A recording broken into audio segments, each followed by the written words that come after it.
लहानपणापासून बघते, माझा जन्म मूळ ह्याच गावामध्ये झालेला आहे आणि लहानपणापासून मी बघते की पूर्ण वडाची झाडं होती, सावली होती आणि खूप छानसं असं केजमध्ये एक वातावरण होतं. पण आज जर बघायला गेलं तर रस्ता झाला, सगळ्या दळणवळणाची साधनं आली आणि ही झाडं नष्ट झाली.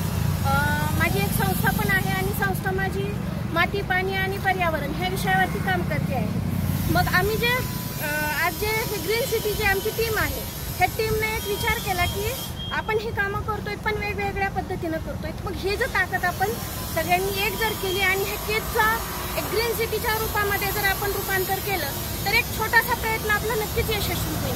ह्याच्यासाठी आम्ही हा एक अट्टहास सुरू केला आणि गेल्या महिन्यापासून आम्ही ह्याच्या छोट्या मोठ्या बैठका लावत गेलो, ह्याचं सगळं नियोजन करत गेलो. आत्ता जो आहे तो आम्ही एक 40-50 झाडं आपण ह्या ठिकाणी बघतोय की भोसले सर निवेदन करतायत आणि लावली गेलेली आहेत. जसं सरांनी सांगितलं की हे ट्री गार्ड आपण दिलं पाहिजे, तसं आम्ही त्याच्यासाठी आम्ही डोनर पण पाहतोय.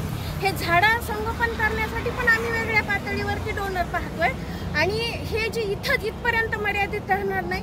हे गल्ली बोळामध्ये हे आमची जी एक छोटीशी चळवळ आहे, ती छोट्याशा गल्ली बोळामध्ये आमची ही चळवळ जाणार आहे आणि त्याचा एक मोठं ग्रीन सिटीमध्ये जे आमचं हे स्वप्न बघितलेलं आहे ते आम्ही साकार करणार आहोत.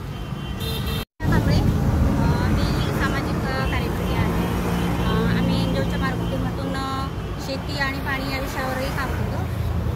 आपण केजमध्ये बघितलं तर जसं आपण दवाखाना, शासकीय दवाखाना जे आहे तिथून जर बघितलं तर पूर्ण शिक्षकांपर्यंत एकही मोठं झाड नाही.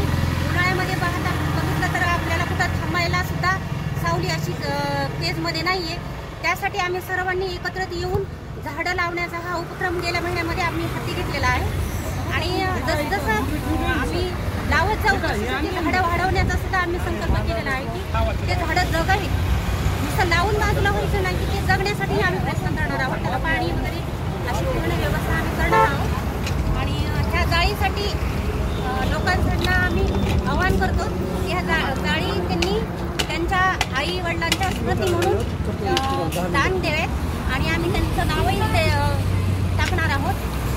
अशा पद्धतीनं आम्ही ग्रीन सिटीचं एक स्वप्न मोठं पाहिलेलं आहे.